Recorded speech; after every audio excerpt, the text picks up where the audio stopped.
Hi, my name is John Minnich. I'm an East Asia analyst at Stratfor, and I'm here with Rodger Baker, the Vice President of East Asia Analysis. Today we're going to be talking about Rodger's trip throughout Southeast Asia and the Asia Pacific.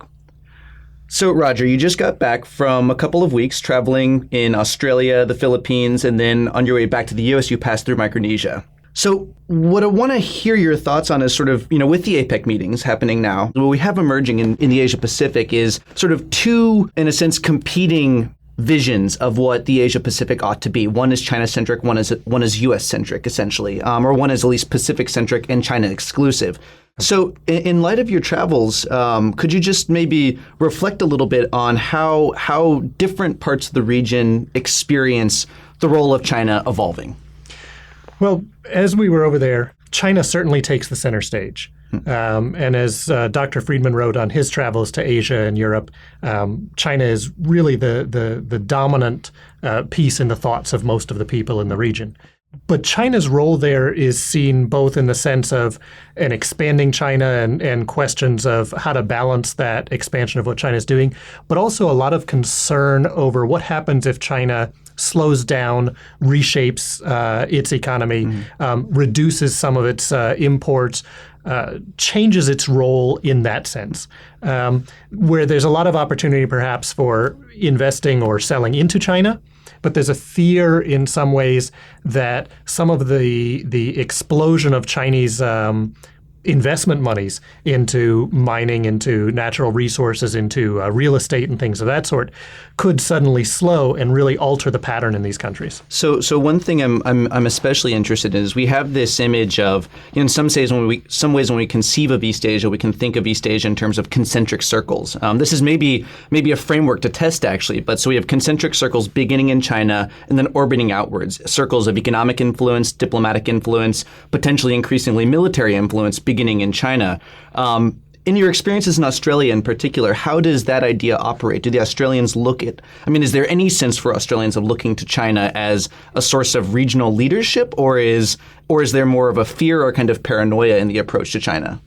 I think Australia is going to be unique among the countries in the region because Australia has consistently struggled with whether it's a Western country in Asia or an Asian country full of Westerners. But from the Australian perspective, on my trip, it was really colored by the focus of the trip, which focused more on economic aspects, more on natural resources, things of that sort.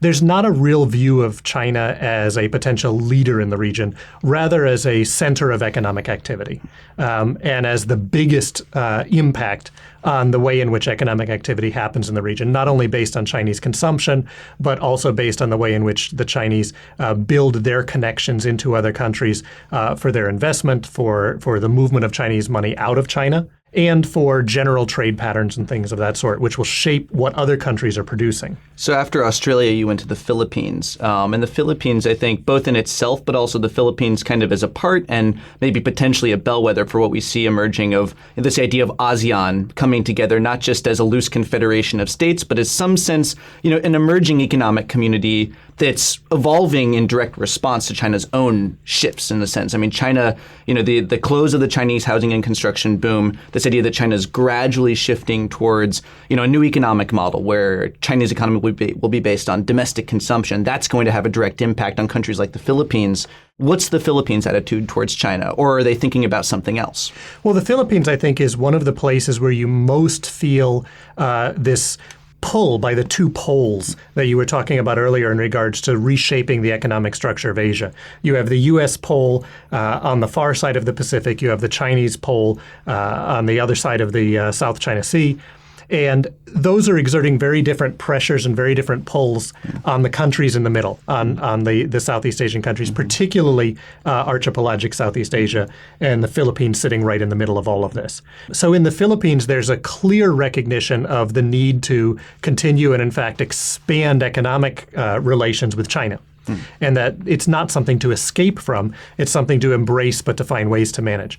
On the other hand, there's a recognition of the need to continue the longstanding defense relationship with the United States that ensures the Philippines, at least some aspect of the Philippines' autonomy and independence, from becoming too tied into Chinese influence from the economic side. And so they're stuck and being pulled back and forth into that space, trying to find a way to balance that out.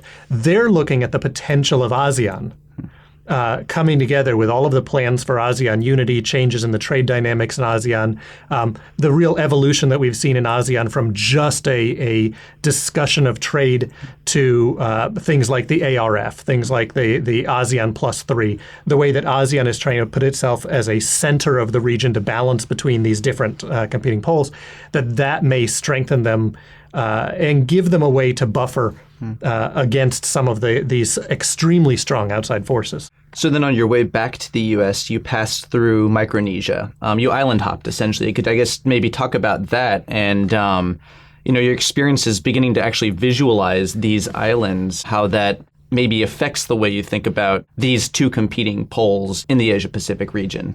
Well, there were two issues for going through the island hopping. One was to physically see and visualize both the space between these atolls and islands in the Pacific, but also to be able to understand them in the context of the way people are discussing these days the South China Sea and the island strategies in the South China Sea, with whether intentionally or inadvertently some reference to World War II and the way in which the islands played such a strong role.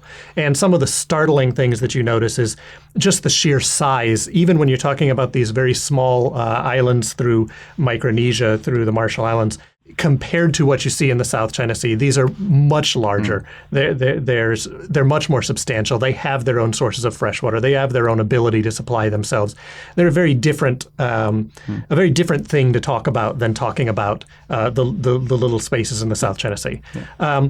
The other aspect, though, is, there's been a lot of looking and talk about the way in which the Chinese were expanding through, say, the Melanesian Islands in the South Pacific. When you land on Kosrae, for example, at the airport, there's no national flag flying, but right next to the terminal, there's what looks like an oil depot, and there's the flag of the PRC flying proudly right in. So the only flag that you see when you land on one of these islands is that of mainland China. And that starts to raise the question of just how far are the Chinese reaching in their Pacific strategy, but then how much do they really gain from it? And that's something I think that we have to continue to look into. Yeah. Well, I think that's about all the time we have. Thank you very much, Rodger. For more information, please check our website. Thanks.